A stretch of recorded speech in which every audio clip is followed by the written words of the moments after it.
সীমান্তের 7 বীরের মহাকাব্য লেগুরার 7 শহীদের মাজার। বাংলাদেশ ভারত সীমান্তের কোল ঘেঁষে মেঘালয় নীল পাহাড়ের ছায়ায় নিশ্চিন্তে ঘুমিয়ে আছে 1971 সালের 7 সূর্য সন্তান। নেত্রকোনা কমলাকান্দ উপজেলা লেগুরিয়া দাঁড়িয়ে আছে আমাদের রক্তঝরা ইতিহাসের এক অমিলন সড়ক সাথে 7 শহীদের মাজার।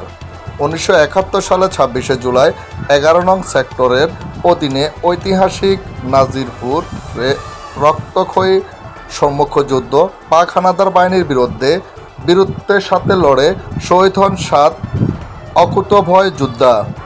যুদ্ধক্ষেত্রে যোদ্ধারা তাদের মরদেহ উদ্ধার করে সীমান্ত ঘেঁষা এই শান্ত সবুজ লেগুরিয়া এনে সারিবদ্ধভাবে সমাহিত করেন।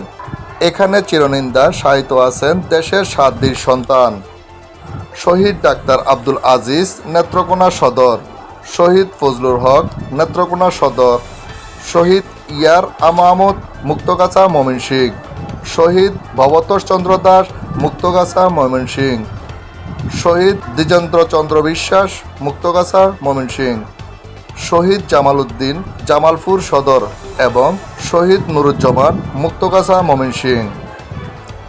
সবুজ প্রকৃতির বুকে লাল সবুজের পতাকা তলে তাদের এই সমাধি আজও আমাদের মনে করিয়ে দেয় স্বাধীনতার প্রকৃত মূল্য। বহুদিন বহু মানুষ ছুটে আসেন এই বীরদের শ্রদ্ধা জানাতে। পাহাড়ে ঘেঁষা সীমান্ত নিস্তব্ধতা আজও প্রতিধ্বনি হয়ে তাদের অমর বীরত্বগাথা।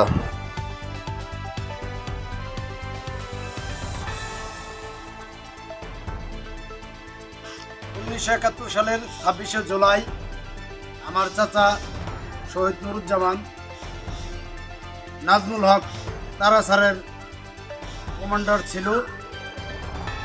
যুদ্ধক্ষেত্র অবস্থায় সম্মুখ যুদ্ধে পাক বাহিনীর সম্মুখ যুদ্ধে শহীদ হন। আজ এখানে আসলাম আমার শহীদ কাকা নুরুজ্জামান কবর জিয়ারত করার জন্য। স্বাধীনতা চেতনা ভোলার মতো না। আমি শহীদ নুরুজ্জামান বাতিচাই বলতেছি, এই দেশের জনগণের কল্যাণে এ দেশকে রক্ষা করতে আমার কাকা শহীদ হয়েছেন। আমি মোহাম্মদ ফরহাদ হোসেন, আমিও এই মাজার 7 শহীদের মাজার উপরে দাঁড়িয়ে বলতেছি, আমিও দেশের জন্য আমার জীবনকে উৎসর্গ করে দিই, যাতে এই দেশের মানুষ, আমার কাকাও চেয়েছে শান্তিতে থাক। আমি তার ভাতিজা মোহাম্মদ ফরহাদ হোসেন, আমিও চাচ্ছি যে এই দেশবাসী শান্তিতে থাকুক। এই দেশের জন্য যদি জীবন দিতে হয়, জীবন দিতে প্রস্তুত আছে। এবং আপনারাও এই স্বাধীনতা 71কে ভোলার মতো না। আপনারা সকলেই এই স্বাধীনতা যুদ্ধকে স্বাধীনতা 1971 সালের স্বাধীনতা যুদ্ধকে স্বর্ণাক্ষরে রাখবেন এবং কি মনে রাখবেন যেন এই স্বাধীনতা এই বাংলাদেশ থেকে, বাংলাদেশ যতদিন থাকবে 1971 ততদিনই থাকবে। এই বলে আমার বক্তব্য শেষ করলাম। সম্মানিত দর্শক শ্রোতা, আমরা এই মুহূর্তে নেত্রকোনার সেই কালমাকান্দার 7 শহীদের মাজারে আমরা অবস্থান করছি। আমরা এখানে আছি হানিফ বাংলাদেশি, তার পাশে আছেন সানোয়ার হোসেন, আর আমার পাশে যিনি আছেন তিনি হচ্ছেন ফরহাদ হোসেন। আমরা যেই মাজারের সামনে আমরা দাঁড়িয়ে আছি, যে কবরগুলোকে সামনে রেখে দাঁড়িয়ে আছি, সেই কবরগুলা হলো 7 জন শহীদের। দেশের মানুষ আমরা কেউ ইচ্ছা করলে রাষ্ট্রপতি হতে পারবো, প্রধানমন্ত্রী হতে পারবো, ডাক্তার হতে পারবো, বড় বিজনেস ম্যাগনেট হতে পারবো, কিন্তু কেউ চাইলে মুক্তিযোদ্ধা হওয়া যাবে না। কারণ মুক্তিযোদ্ধা হওয়ার জন্য দরকার স্বাধীনতা যুদ্ধ। স্বাধীনতা যুদ্ধ আমাদের একবার হয়ে গেছে, দেশ স্বাধীন হয়েছে। এই যে মুক্তিযোদ্ধারা, আমি মনে করি জাতির শ্রেষ্ঠ সন্তান। মুক্তিযোদ্ধা আমরা চাইলে আর কেউ হতে পারবো না। সেরকম আমরা 7 জন বীর শহীদের সামনে দাঁড়িয়ে আছি। এখানে আরেকটা বৈশিষ্ট্য হলো, এই আজকের এখানে আমাদের আগমনটা হলো, আজ আমরা এই যে বেকার মুক্তি ও কর্মসংস্থান আন্দোলনের পক্ষ থেকে আমরা নেত্রকোনায় আজকে আমরা প্রেস ক্লাবের সামনে একটি মানববন্ধন করেছি। সেখান থেকে আমরা আজ এখানে আসলাম। যার সাথে আসলাম তিনি হলেন ফরহাদ হোসেন। তারই আপন চাচা মোহাম্মদ নুরুজ্জামান 1971 সালের 26শে জুলাই শহীদ হন। তার খবরটাও এখানে আছে আমাদের, এই যে আপনারা দেখতে পাচ্ছেন সম্মানিত দর্শক শ্রোতা।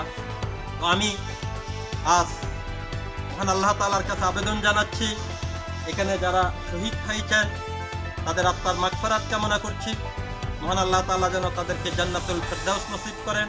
শুধু তারা নয়, সারা বাংলাদেশে যে 30 লক্ষ শহীদ হয়েছেন সকলের রুহের আত্মার মাগফিরাত কামনা করছি।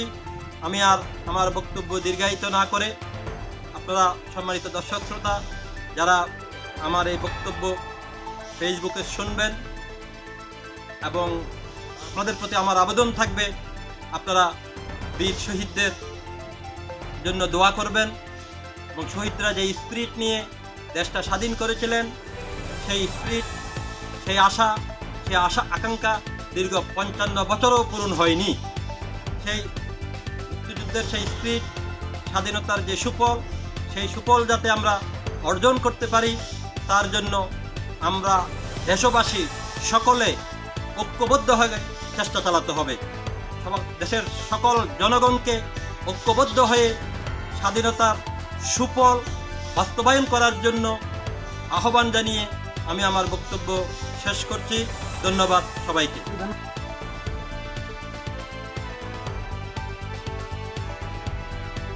ফখরুল আলম সাজু, আনাজ বাংলা টিভি।